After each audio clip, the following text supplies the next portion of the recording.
I had just gone through several stressful days of work at the church. The day before, I helped counsel someone through a crisis in his life. And I was already not feeling well physically. I was tired.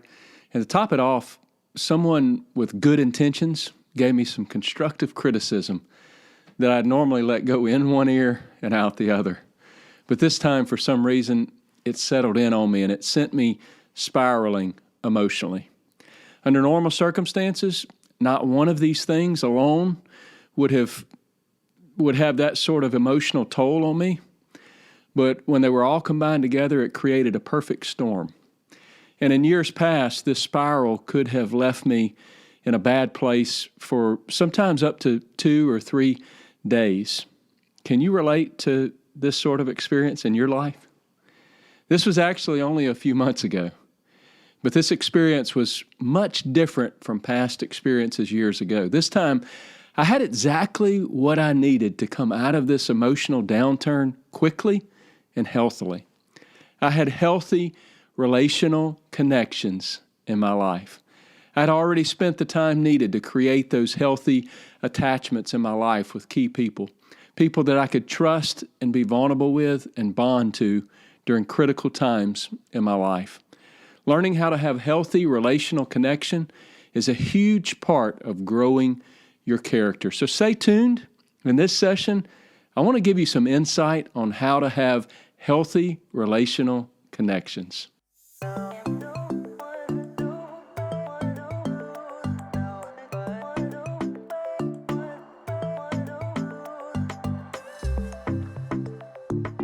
Hey there, I'm Ryan Franklin, and I would love for you to join me every week as we explore leadership topics that'll help you get the clarity needed to move your organization forward.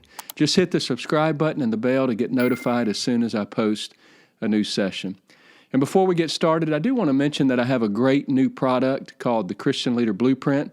It's a solid model for leadership development.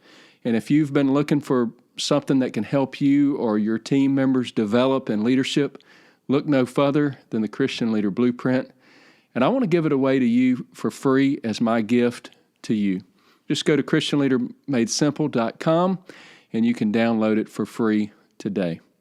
And without any further delay, let's get to our session. A few years ago, I was doing leadership coaching for a pastor who had a congregation of about 150 members. From the outside, it seemed like he had a thriving and growing church, but on the inside, he was on the edge of burnout. He was even on the verge of resigning the church and looking for a secular job. And as I started asking him questions, I quickly realized that his work-life balance was a little out of whack. But there was something more than just work-life balance. He shouldn't have been experiencing the severity of his symptoms just because he was working too much. And so I dug a little deeper, and I found the deeper-rooted issue.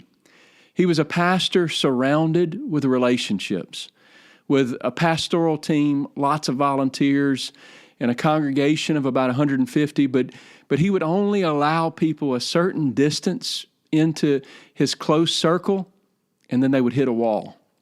He was a dynamic people person on the outside, but inside, he was isolated and lonely. And the only person that even saw a glimpse of vulnerability in his life was his wife.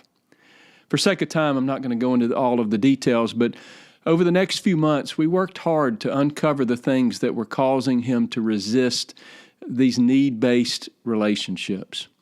And as I mentioned in the last session, healthy relational connection is the ability to trust and be vulnerable and bond to important people in your life. And many times pastors and leaders are really good at helping others with their emotional junk, but they stay far away from opening up and trusting someone with their own stuff. And this leaves a person feeling empty and alone. These are the same type of people that often say, well, leadership is lonely at the top. And I'm here to tell you today that it doesn't have to be lonely at the top. That's a choice. And if a leader wants to be healthy and thriving, he or she must realize that vulnerable bonding is one of our greatest needs. Relationships are vital for every one of us. Not just relationships that we give to, but also relationships that we receive from. Ecclesiastes 4, 9 through 10, two are better than one because they have a good reward for their labor. For if they fall, the one will lift up his fellow, but woe to him that is alone when he falleth, for he hath not another to help him up. This is a warning from Solomon for those that would want to isolate themselves instead of drawing in close to relationships when things are tough. Engaging in a healthy, need-based relationship. Paul said in Galatians 5:14, for all the law is fulfilled in one word, even in this, thou shalt love thy neighbor as thyself. The Lord created us for bonding. He created us for relationships. But here's the catch. In order to truly have a bond, it must be with a mutual engagement. We can't just give to a person and that be considered bonding. We have to receive as well. We have to be aware of what we're experiencing and needing, and then ask for the needs that we have as well. So how do I know if I'm struggling in this part of my character? How do I know if I need more healthy relational connection in my life? Scripture says, for where your treasure is, there will your heart be also. And so I ask you, where is your heart? What do you give your greatest energy and resources to? If it's something other than relationships, that's where your heart is. That's the thing or the things that you're probably replacing those key relationships with. Sometimes it's work. Sometimes it's money. Sometimes it's much worse. God designed us with two natural voids within us. One is a void that can only be filled by the Spirit of God, and the other is a void that can only be filled by healthy human relationships. So if you're experiencing this void in your life, I encourage you to try two steps. Number one, find at least two safe people in your life that you think would love you unconditionally, without judgment, no matter what you told them, someone other than your spouse. And I say two, if possible, because two spreads the load a little bit. No one person, including your spouse, should feel the weight of all of your emotional needs. It's just good to spread the load a little to multiple safe people. Second thing, take a risk and be transparent and vulnerable with these people. Talk about some of the tough emotional things within you that may be challenging to you at this time in your life. This will do a couple things.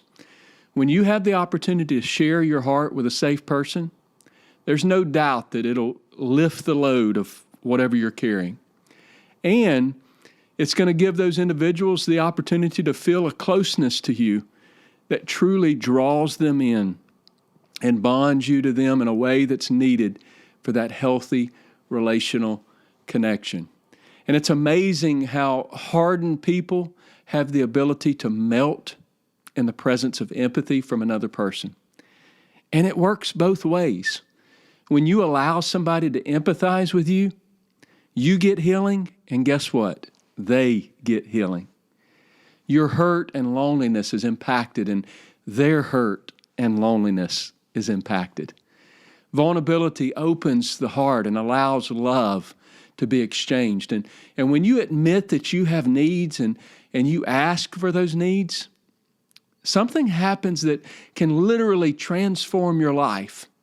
It can literally break the chains that have held you back from experiencing that healthy attachment. And if you're struggling to bring people in close, I encourage you, ask the Lord to begin to change you in this relational area of your life. Revelation 3:20, behold, I stand at the door and knock. If any man hear my voice and open the door, I will come into him and will sup with him and he with me. Take a risk and ask the Lord to soften those defenses that have likely plagued you most of your life, and ask Him for the courage to take these steps toward a healthy relational connection and ultimately a huge growth in your character. And here's the hard part. After you do it once, you have to take that risk again and again, because you can't do life alone.